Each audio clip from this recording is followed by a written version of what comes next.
또 마이크를 켰으니까 본격적으로 인사드리고 시작하도록 하겠습니다. 네, 안녕하세요. 예, 합격예법학원에서 상황 판단 담당하고 있는 박어령 강사입니다.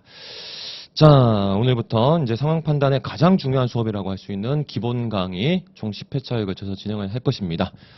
강의 계획서 잠깐 보시면 강의 계획서 지금 이제 10회 과정으로 진행이 될 건데요. 우리가 곧 있다가 바로 설명을 드리겠지만 일단 1회부터 9회까지는 제가 분류하는 요 상황 판단의 문제 유형 기준으로 봤을 때 크게 4대 유형이 있습니다.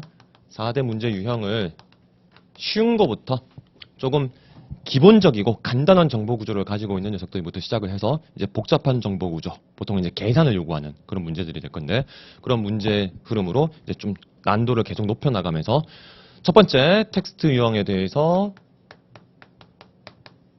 텍스트 유형이라는 것은 쉽게 말해서 이제 언어 중심으로 설명문 주고 그 설명문에 대한 각각의 문단별 정보를 하나씩 그냥 일치 여부 물어보는 그런 스타일이라고 생각하시면 됩니다. 이게 수능의 가장 첫 번째 문제 정도라고 생각하시면 되겠죠. 수능, 국어, 언어 영역에.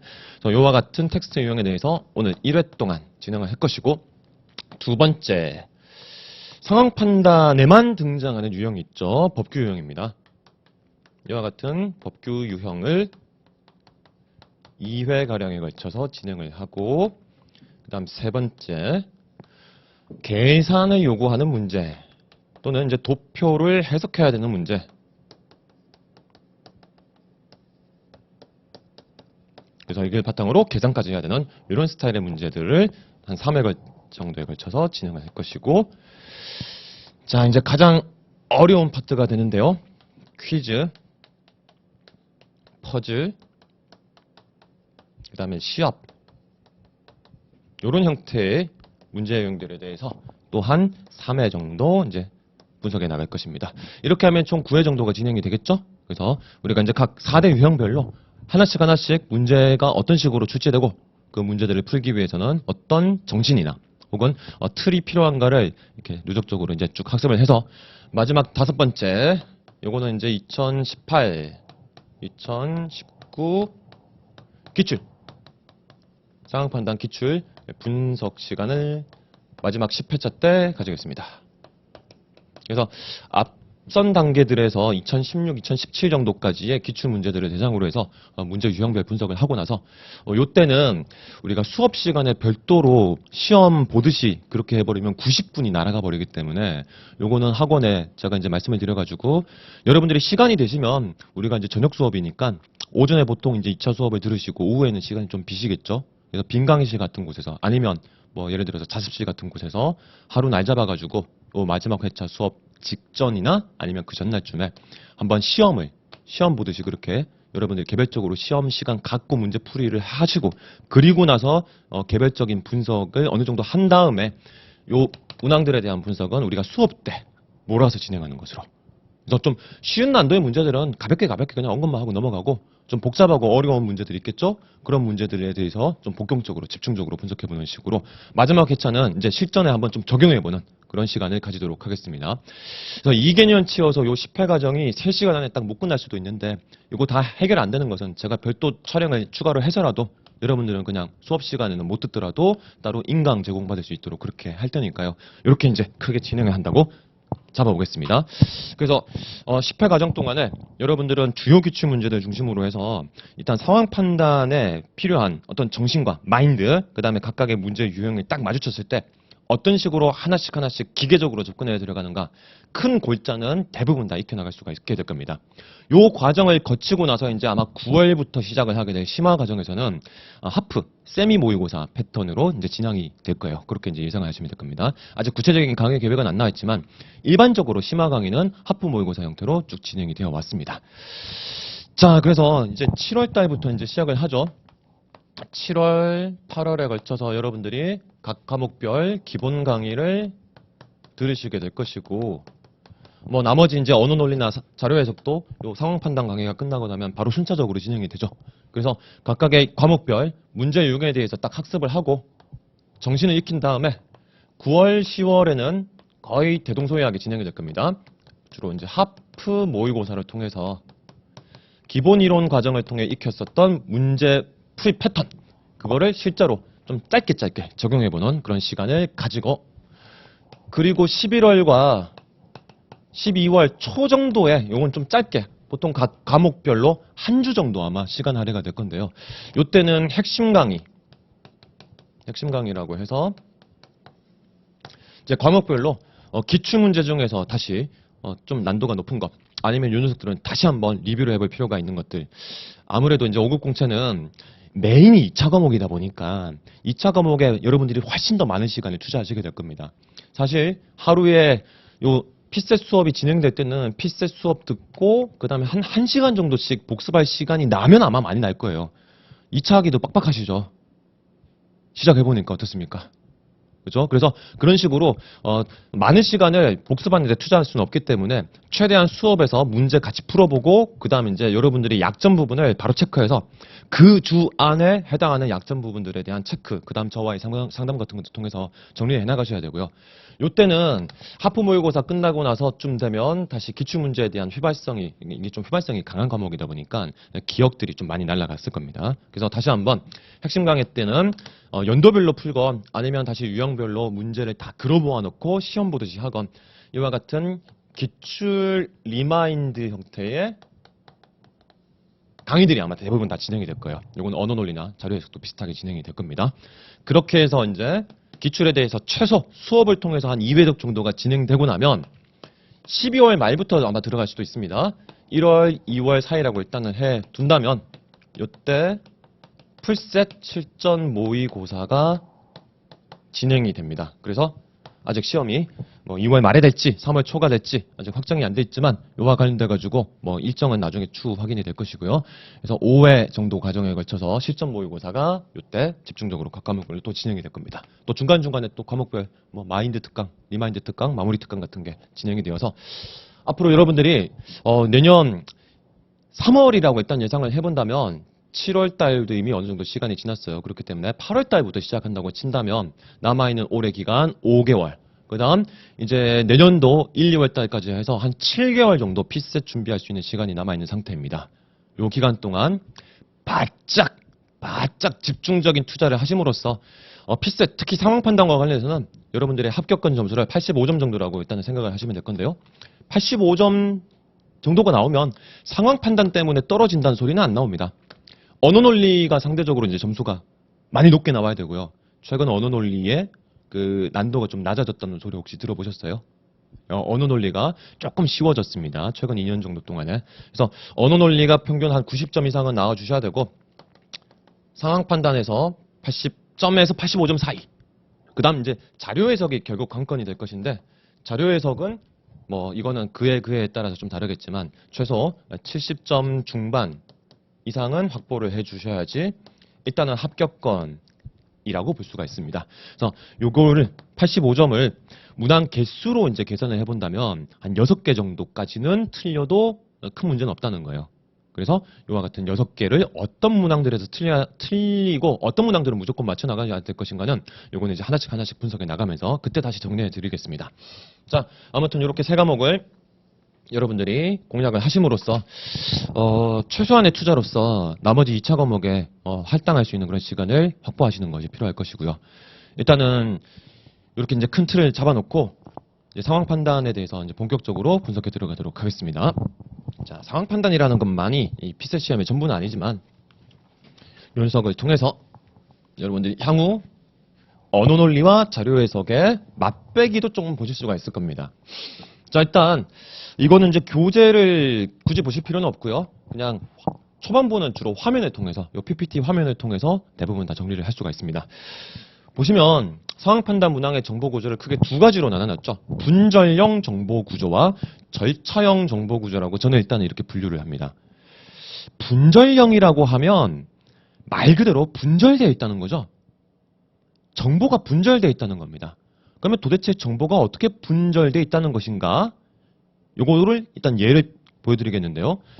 일단 들어가기 전에 절차형과 분절형 딱 대비를 해놨으니까 그러면 반대로 절차형이라는 것은 또 어떤 정보 구조의 성격을 가지고 있는 것인지 대충 짐작할 수가 있겠죠.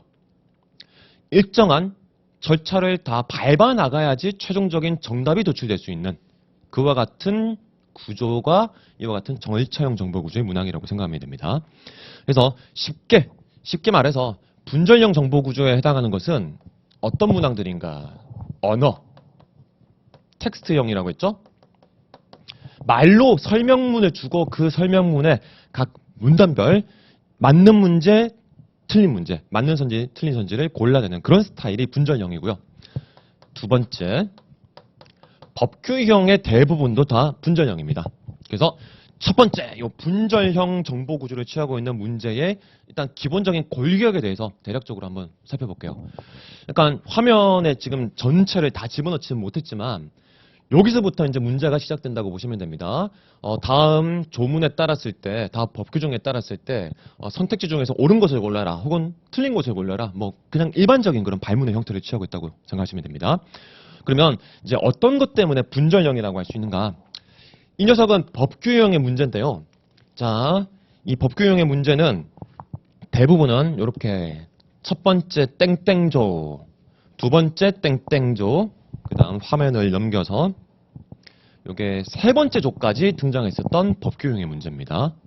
자, 법조문이 등장합니다. 이 법조문이 어떤 식으로 주로 등장하는가?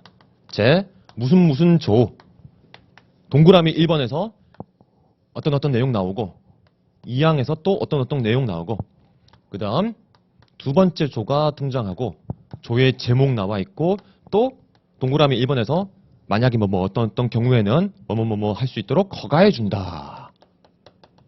뭐 이런 식의 이제 정보 진술 구조를 가지고 있습니다. 조문이라는 것은. 그랬을 때 분절적이라는 것은 이렇게 각 조문의 각 조별로 그냥 여기에서 별도로 보기의 기억, 동그라미 2번과 관련해서 보기의 리을, 두 번째 조로 넘어가서 동그라미 1번과 동그라미 2번 요 전체를 다 합해가지고 보기의 디귿. 만약에 이제 조가 두 개만 있다고 쳤을 때 요 두 번째 조에 또 사망에 해당하는 내용이 있어서 요 녀석이 보기의 니은 요런 식으로 그냥 다 따로따로 매칭이 되는 구조가 분절형이라고 생각하시면 돼요. 그러면 이제 이거를 구체적인 예를 통해서 다시 한번 체크를 해봅시다. 자, 이렇게 나뉘어진다고 말씀을 드렸는데 이 녀석은 2015년 인책형 8번 문제고요. 자, 첫 번째 조에서는 일단은 한번 같이 읽어볼게요. 군 위탁생이라는 것이 있습니다. 군의 교육을 받는 어떤 그런 존재. 그래서 이와 같은 군 위탁생이 육군, 해군 및 공군에서 시행하는 전형과 해당 교육기관에서 시행하는 소정의 시험에 합격한 자 중에서 각 군 참모총장의 추천에 의하여 국방부 장관이 이 군 위탁생을 임명을 합니다. 자, 그러면 이와 같은 임명을 하는데 어떤 자격을 갖춘 자를 누가 임명하는가 이런 걸 일단 체크를 하셔야 돼요. 법규 문제를 푸실 때는. 그러면 일단은 국방부 장관이 임명한다고 되어 있죠. 임명이라는 행위의 주체가 국방부 장관이고 어떤 사람들을 대상으로 해서 임명을 하는가. 요 전형이라는 것은 시험을 문다는 거죠. 결국에는 어떤 과정을 거쳐서 해당 교육관에서 시행하는 소정의 시험에 합격한 사람 중에서 플러스 각군 참모총장의 추천을 받은 사람을 대상으로 해서 국방부 장관이 임명한다는 겁니다. 요런 게 법규문에서의 요건이라고 이제 생각하시면 됩니다. 요건. 요건이라는 것은 쉽게 말해서 조건이에요. 임명을 하기 위해서 어떤 조건이 필요한가를 보여주는 글이나 마찬가지죠. 그래서 법조문은 다 이와 같은 뭘 하기 위해서는 어떤 조건이 필요한가의 구조를 취하고 있다고 생각하시면 됩니다. 근데 이거 자체는 일단 법규형 문제를 풀 때 다시 자세하게 설명드리겠고 지금은 큰 틀에서 뭐가 분절적이라는 거냐 요걸 보여드리겠습니다. 그러면 이 첫 번째 조와 관련된 요 내용이 어떤 식으로 이제 문제화가 되는가? 1번 선지를 봐보면요. 해군 장교가 군 위탁생으로 추천받기 위해서는 해군에서 시행하는 전형과 해당 교육기관에서 시행하는 시험에 합격해야 된다. 이거 방금 1번 항목에서 봤었던 내용 그대로 반영된 거죠. 그렇죠? 그래서 이렇게 일단 1번 선지가 맞다는 거 체크하고 바로 넘어갈 수가 있습니다. 그 다음 두 번째 1조의 1항의 맨 마지막을 보시면 부사관의 경우에는 각군 참모총장이 임명한다고 해서 요 부사관이라는 존재는 다른 군 위탁생과는 다르게 자, 요거는 좀 지워놓고 설명을 드리겠습니다. 이런 거를 이제 나중에 단서조항이라고 배우게 될 것인데요. 법조문에 이런 형의 구조를 취하고 있습니다. 일단 대상을 크게 봤을 때 누가 임명하는가? 자, 국방부 장관이 임명한다고 분명히 말을 했는데, 근데 그 중에서 일부는 참모총장이 임명을 하는 주체가 되고 있습니다. 어떤 사람들을 대상으로 했을 때, 이 참모총장이 대상으로 삼는 사람들은 부사관입니다. 그래서 군 위탁생 중에서 부사관이 아닌 사람들은 국방부 장관이 임명하고, 부사관인 사람들은 참모총장이 임명하는 식으로 경계를 다시 나눈 겁니다. 세분화를 시킨 거라고 할 수 있겠죠. 이런 형태로 이제 예외적인, 일반적인 것에 예외에 해당하는 것을 보여주는 게 이런 다만이니, 그럼에도 불구하니 라는 형태의 표현으로 등장하는 단서조항이라고 생각하시면 됩니다. 단서조항. 자, 요거는 나중에 이제 법조문 보실 때 다시 자세하게 배우게 될 것이고요. 요 문제 자체만 일단은 추가로 이제 살펴보자면, 요렇게 부사관의 경우에는 각군 참모총장이 임명한다고 돼 있고, 이 항으로 넘어갔더니 군 위탁생은 임명권자의 허가가 없으면 교육기관을 옮기거나 전과할 수 없다고 해서, 자, 교육기관을 옮기는 거나 전과하는 거, 이제 이동을 할 때도 누가 허락을 해줘야 되는가? 임명권자가 허락을 해줘야 된다는 겁니다. 임명받는 것도 각각의 임명권자가 있고, 교육기관을 옮기거나 전과하는 것도 각각의 임명권자의 허가가 있어야 된다는 구조죠. 자, 그래서 요와 관련돼서 선지 2번을 보면, 육군 부사관인 군 위탁생이 다른 학교로 전학을 하기 위해서는, 요거 방금 봤었던 요 2항에서 살펴봤죠? 그러면 국방부 장관의 허가를 받아야 된다고 했는데, 부사관의 임명권자는 참모총장이라고 하지 않았나요? 그렇죠. 그래서 여기서는 국방부 장관이 아니라 누구의 허가가 필요합니까? 참모총장의 허가가 필요했죠. 이런 식으로 2번 선지가 틀렸다는 것을 바로 판단할 수가 있습니다. 네. 그러면 이제 요 내용들을 그대로 머릿속에 기억한 상태에서 다른 선지들을 판단해야 되는가? 이제 이게 중요한 겁니다. 그러면 다음 조로 넘어가서 보시면, 다음 조는 경비와 관련된 내용을 다루고 있고요.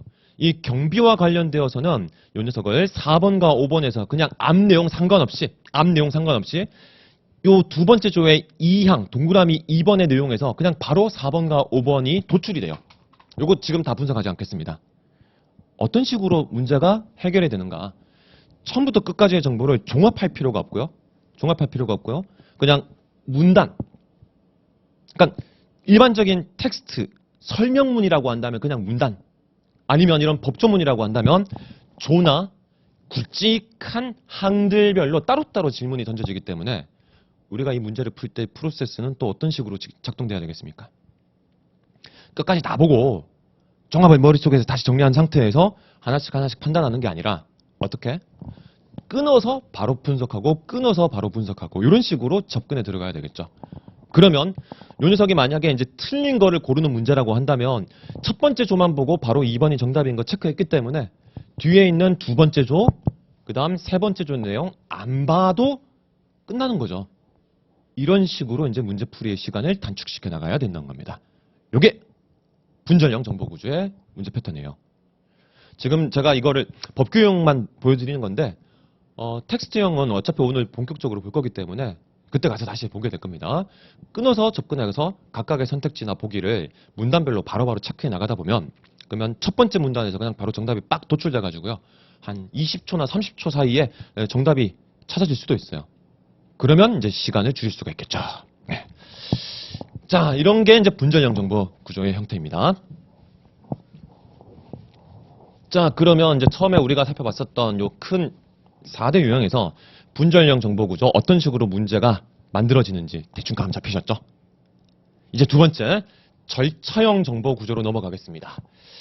절차형 정보 구조라는 것은 말 그대로 절차, 일정한 원칙, 원리 또는 공식 같은 것을 제시를 해주면 이걸 기반으로 얘를 구체적인 사례나 상황 혹은 도표 같은 것에 적용을 하는 겁니다. 적용을 해서 그 구체적인 적용의 결과물을 이끌어내는 것, 이런 과정을 다 거쳐야지만 정답이 도출되는 게 절차형 정보구조의 문항이라고 생각하시면 됩니다.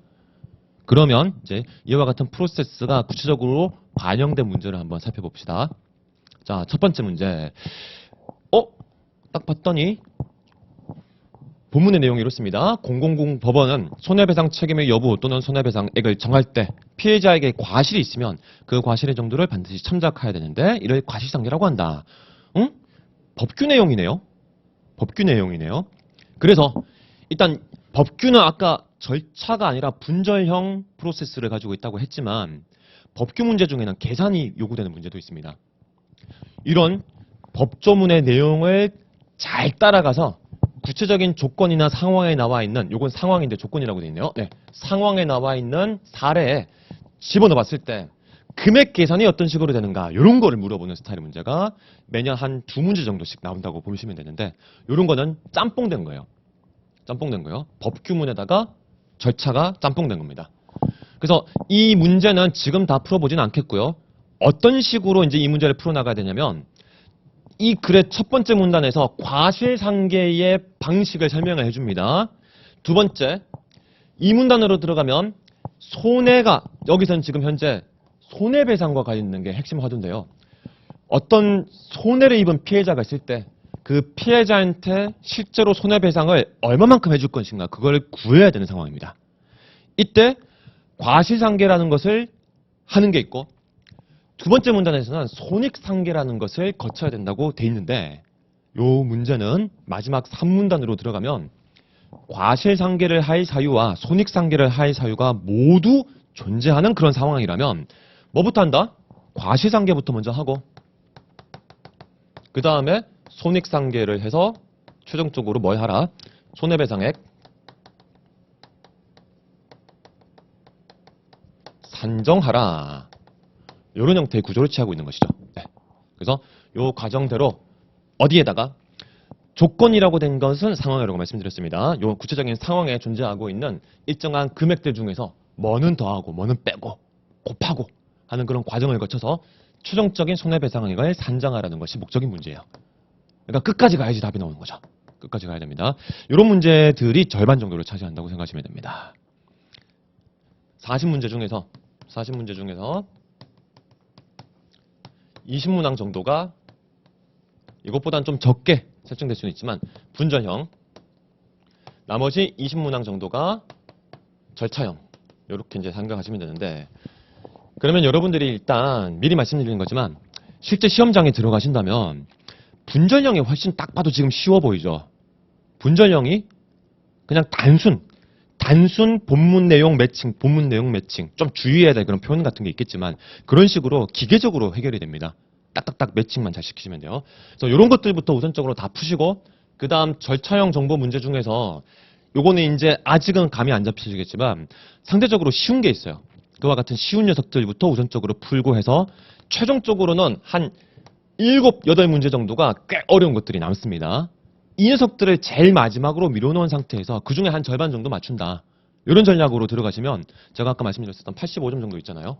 85점 합격권 점수, 요거 충분히 나오게 됩니다. 그래서 이 난도별로 절차가 드러나는 것을 뒤로 미루고 분절적인 정보 유형을 앞에 먼저 푸는 방식으로 일단은 접근하는 게 가장 기본이 돼야 됩니다. 순서대로 풀면 안 되고요. 요거 미리 말씀을 드리는 거고, 지금은 큰 틀에서 이와 같은 이제 그 프로세스가 어떻게 차이가 나는가만 보여드리는 거기 때문에 요 구체적인 풀이 과정은 나중에 다시 살펴보도록 하겠습니다. 법규형 파트 들어갔을 때. 자, 그 다음 이제 본격적으로 절차형이라고 할 수 있는 것이 딱 보시면 요렇게 표가 나와서 문제를 봐볼게요. 맛집 정보와 평가 기준을 근거로 판단할 때 총점이 가장 높은 음식점을 골라야 됩니다. 그러면 점수 계산 다 하고 각 음식점별 총점이 얼마만큼 차이가 나는가, 이걸 계산을 해야 되는 거죠. 계산이 요구되는 것은 10중 8구, 전체적으로 계산이 요구되는 것은 10중 8구 절차형이라고 생각하시면 됩니다. 그래서 이와 같이 주어진 조건이 오른쪽 화면에 지금 나와 있습니다. 여기에 따르면 각 항목별 이동거리, 가격, 맛 평점에 대해서 5, 4, 3, 2, 1점을 부여하고, 이동거리가 짧은 음식점일수록 높은 점수를 준다고 했으니까 요거는 한번 지금 같이 한번 풀어봅시다. 그러면 이동거리가 짧은 음식점일수록 높은 점수니까 제일 높은 게 5점이었죠? 그러면 제일 짧은 게 이 녀석이네요. 그래서 이 녀석한테 5점. 그 다음 두 번째로 짧은 게 자금성이죠. 4점. 그 다음 샹젤리제 3점. 얘가 2점, 마지막 350m짜리가 1점. 그 다음 두 번째, 가격. 역시 낮을수록 높은 점수입니다. 그래서 제일 낮은 게 이 녀석. 그래서 5, 4, 3, 2, 1. 점수 부여 이렇게 하면 되겠죠? 이런 식으로 점수 부여해가지고 그 다음 마지막 단계에서는 가로 방향으로 합산값 점수 내서 이 합산값 점수를 각각의 음식점 이름별로 비교해주면 되죠. 그러면 끝납니다. 네, 이런 게 가장 기본적인 도표를 주고 상대적으로 순위를 매겨보라고 하는 그런 스타일의 계산형 문제입니다. 이런 구조는 사실 뭐 복잡하지는 않아요.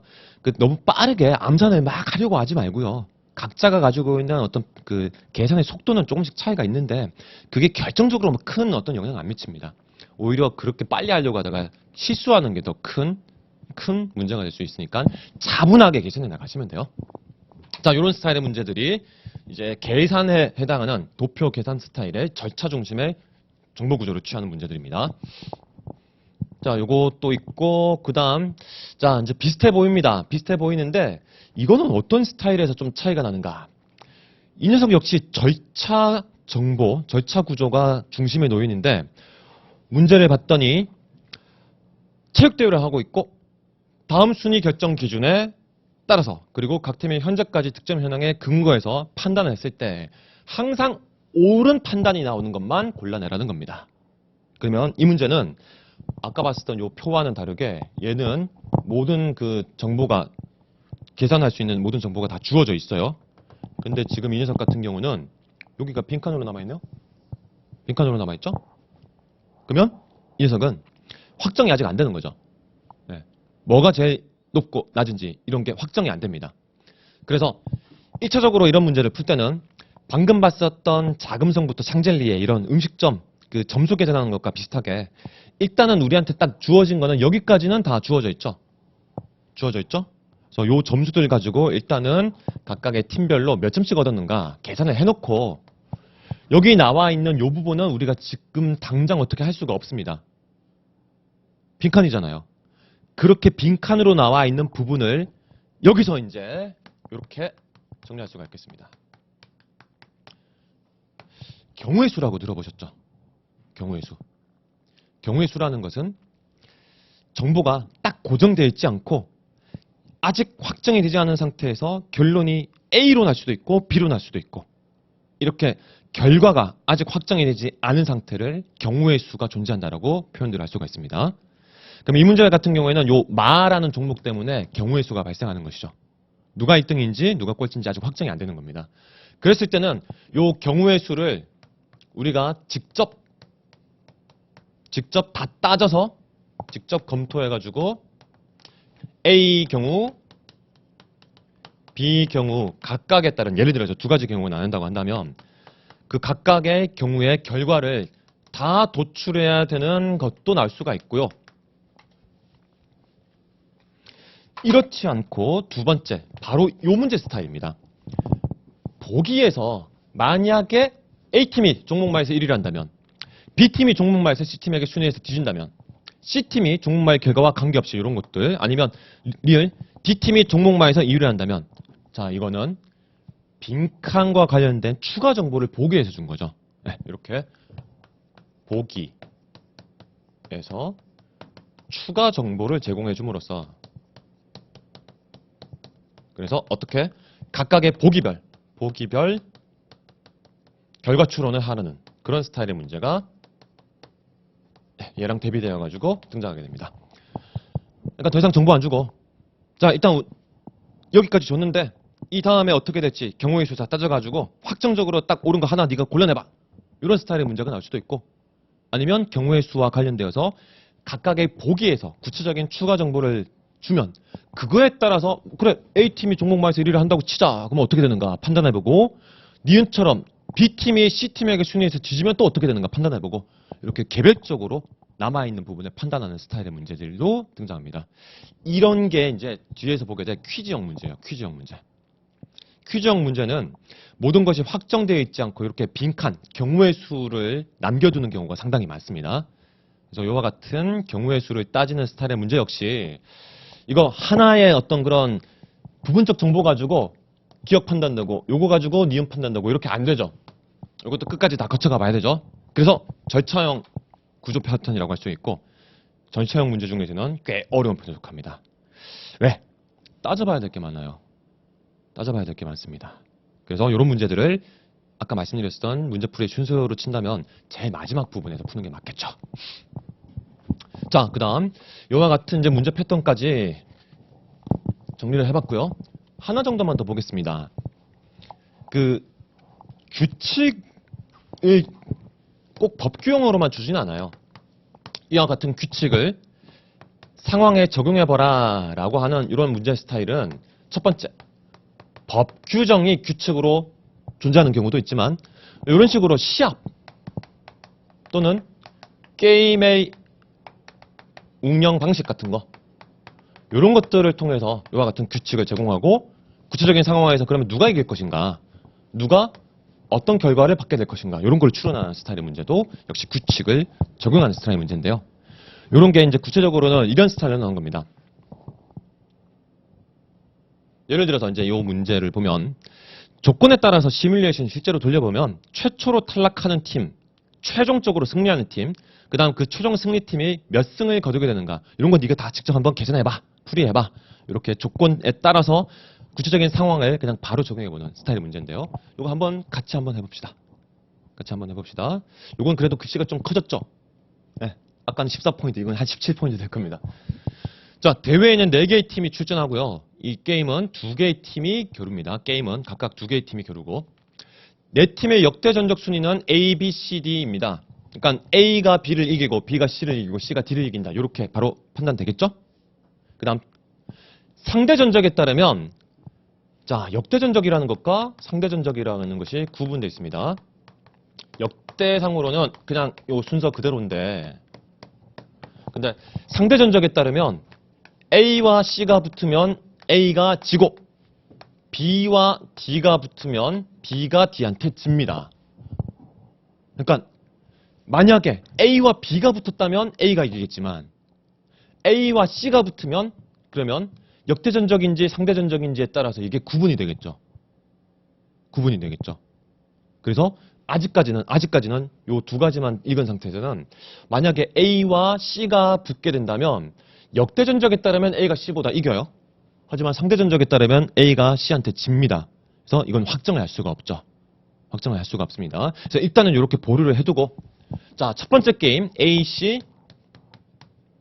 그 다음 B, D 이렇게 붙었습니다. 이게 1라운드. 하라는 대로 그냥 쭉 해보면 됩니다. 그래서 두 번째 게임은 요 1라운드의 승자 대 승자, 패자 대 패자로 진행하고 이후의 게임도 똑같은 방식으로 진행하는데 이때 이제 게임의 상대자가 없을 경우 부전승을 거두고 누적해서 2번 패하면 대회에서 탈락하고 최후에 남아 한 팀이 최종 승리팀이 되는데 뭘 적용할 것인가? 상대 전적과 역대 전적 가운데 게임의 승패를 결정하되 상대 전적을 역대 전적보다 우선 적용합니다. 무슨 말입니까?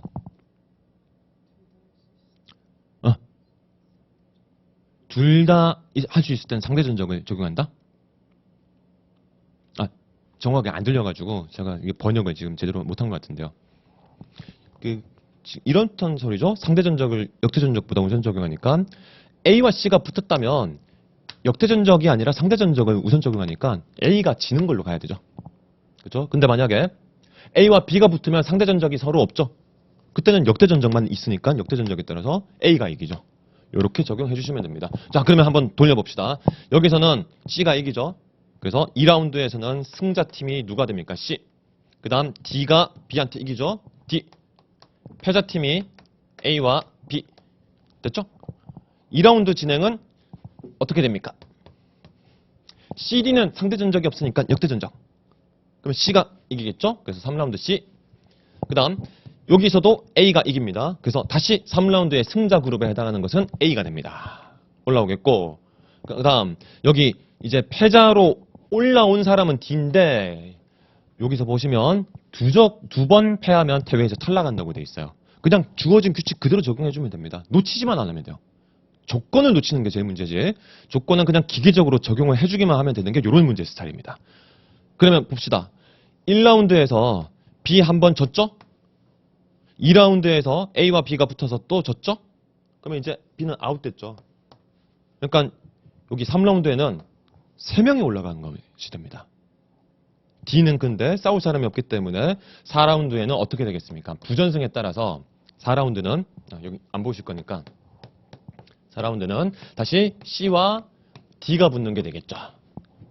이렇게 이제 구체적으로 주어진 규칙을 그냥 그대로 순차적으로 따라가기만 하면 되는 그런 문제 스타일도 등장합니다. 요거를 그냥 규칙 적용형이라고 생각하시면 돼요.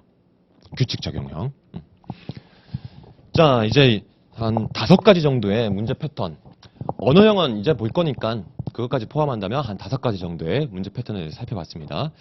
크게 봤을 때 이런 것들이 좀 더 어려워지거나 좀 더 정보량이 많아지거나 아니면 뭐 조건을 또 추가를 많이 한다든가 하는 식으로 변형된다고 생각하시면 되고 크게는 이 5가지 틀에서 계속 확장되거나 유지가 된다고 생각하시면 됩니다. 됐죠?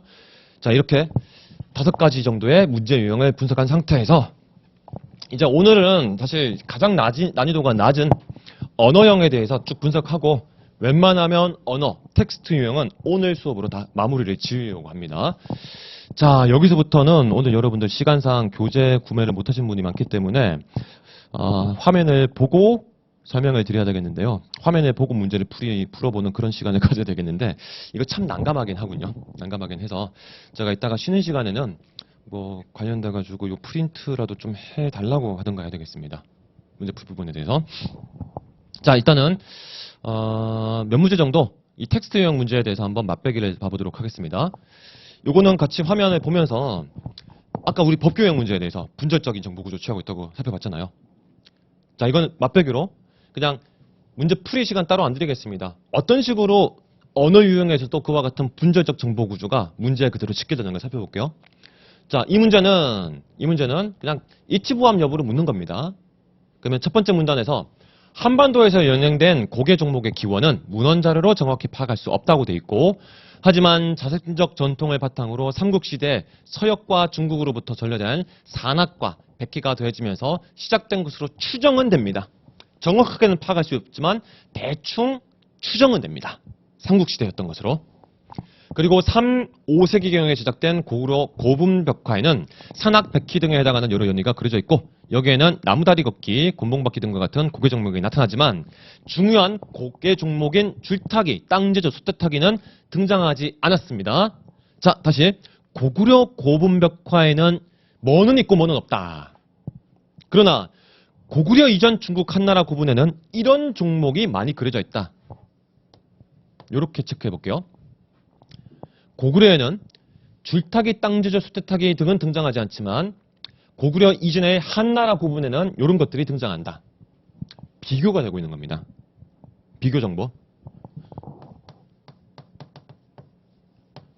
있고 없고, 강하고 약하고, 왼쪽 오른쪽 이런 정도 차이나 OX의 차이 형태로 비교가 되어 있을 때는 10중 8구 선지화 된다고 생각하시면 돼요. 거의 진짜 그렇게 비교가 있으면 선택지에서 질문의 대상이 된다고 보시면 됩니다. 기출의 경향성이 그렇습니다. 그래서 이제 이와 같은 식으로 첫 번째 문단의 맨 마지막 문장 정도까지 보면 자, 이제 어떻게 정보가 각각의 선지에 매칭이 되는가.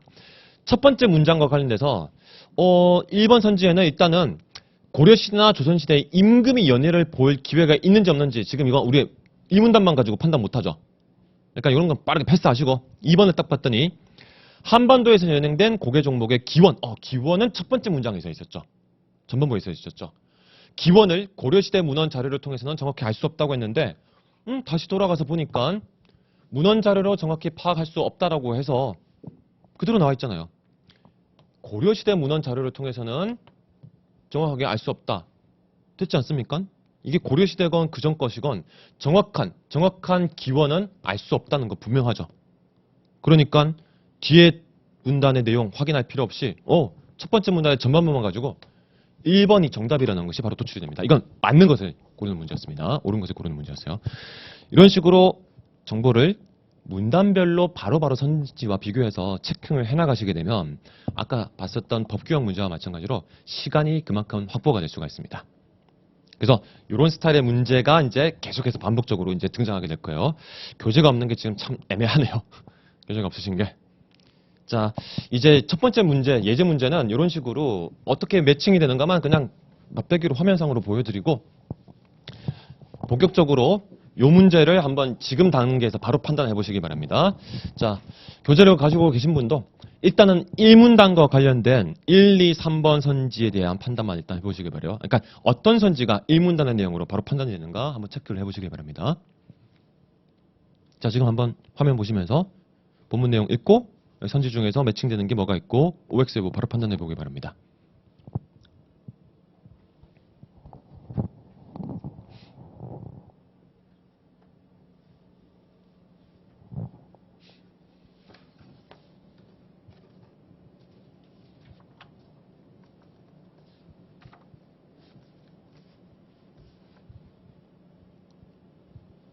다 보셨어요?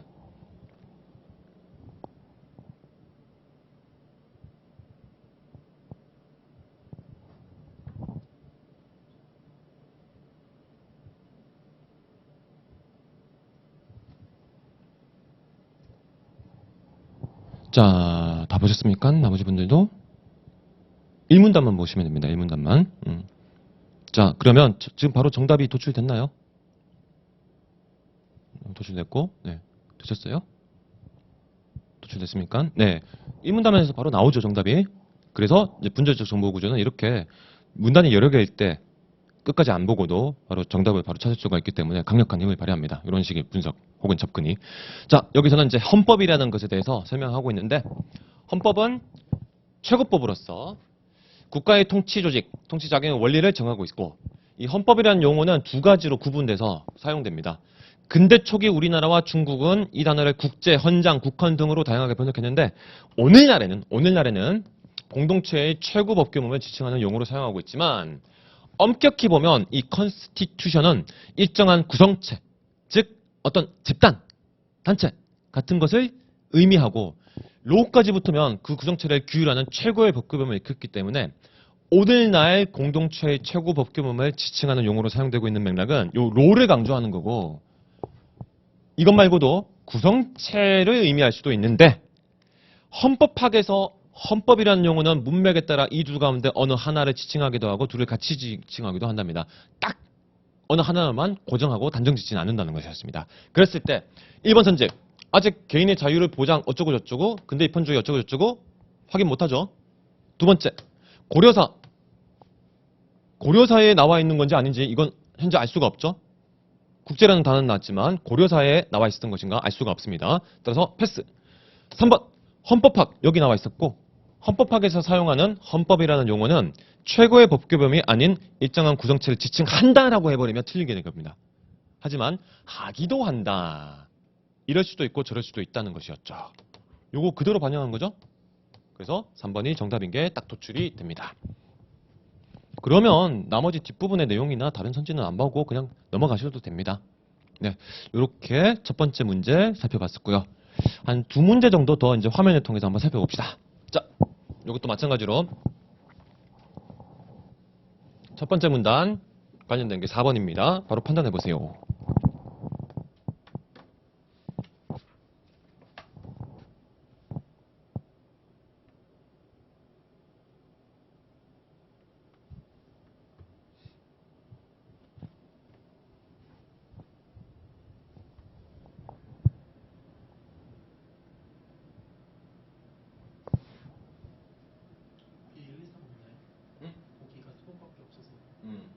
지금 이 문단과 관련된 보기가 딱 4번이어서 제가 원래는 이렇게 안 하니까 다 여러분들 이제 시간 드리고 할 건데 어쩔 수가 없네요. 지금.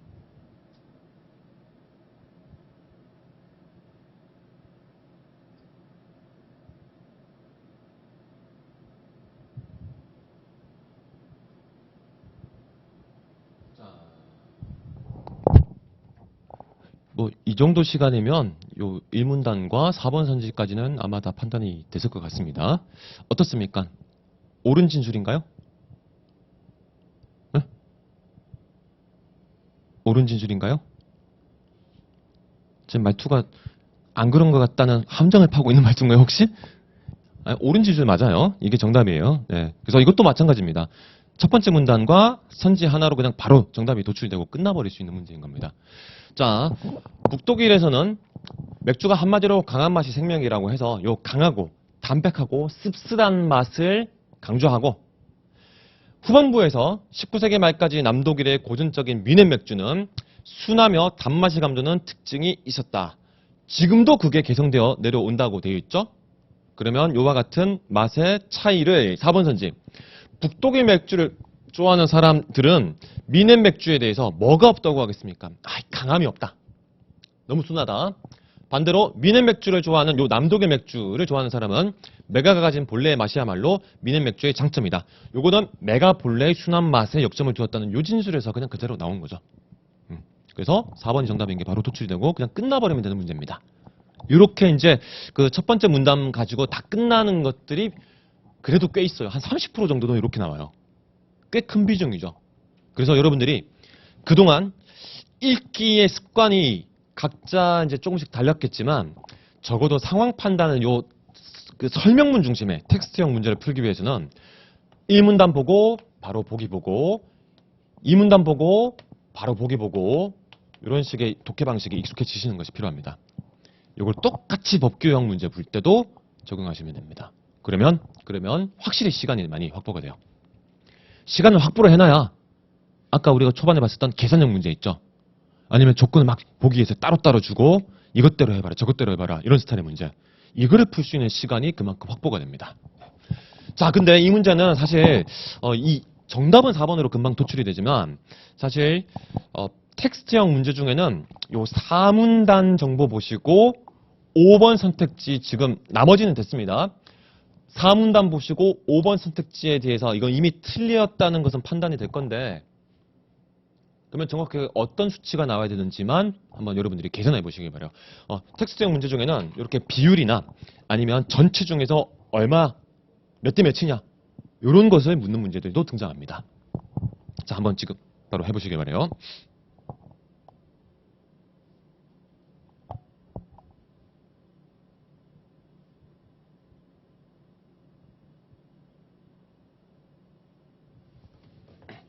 (4문단과) 5번만 보면 됩니다.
자, 정확한 수치가 얼마인지 도출이 됐나요? 그냥 말로 그냥 바로 판단이 되는 것에 비해서 이렇게 수치 정보, 비율 같은 것을 따져야 되는 이런 녀석들이 포함되어 있는 선지는 판단하기가 오래 걸리죠. 그리고 만약에 앞에서 나머지 것들 중에서 정답이 바로 도출이 안 됐고 두 가지가 헷갈리는데 그 두 가지 다 이런 식으로 돼 있다고 한다면 이것도 이제 시간이 오래 걸릴 수밖에 없을 겁니다. 그래서 이런 녀석들도 텍스트형 문제나 법규 문제 풀 때 일단 제일 뒤로 밀어주시는 것이 좋습니다. 어차피 이 문제들이 가중치가 없기 때문에 쉬운 문제 하나나 어려운 문제 하나나 똑같은 비중이에요. 그러니까 쉬운 것부터 우선적으로 풀어야 되고 선택지를 볼 때도 이런 거 계산 한번 해보자 이러면 안 되고요. 말로 그냥 바로 판단할 수 있는 것부터 우선적으로 처리하고 보기형 같은 경우에는 그러면 소거법으로 바로 정답인 게 나올 수도 있습니다. 이게 의외로 그런 경우가 꽤 있어요. 그렇기 때문에 최대한 숫자를 달아야 되는 스타일의 선지는 제일 뒤에 판단하는 게 좋습니다. 근데 지금은 이제 훈련을 위해서 한번 해본 거고, 자, 얼마가 나오는 게 맞습니까? 네? 7천에서 7천 얼마요? 약이니까 이제 그건 정도는 차이가 별로 안 날 거고요. 이 단위 자체가 확 크게 차이가 날 건데요. 자, 한번 가봅시다. 요 녀석은 요 마지막 4문단에 나와 있었던 얼마? 맥주 소비량이 전체 510만 리터라는 거 있죠? 일단 이걸 기준으로 한 거죠. 510만. 자, 510만이 전체 며칠 동안 14일간 진행된 축제에서 소모가 됐습니다. 그러면 510만을 14로 대충 나눠주면 어느 정도 나옵니까? 70? 아니죠. 계산 지금 잘못하신 것 같아요. 네. 약 30, 한 5, 6 정도 나오죠. 네, 35, 6 정도 나오죠. 네.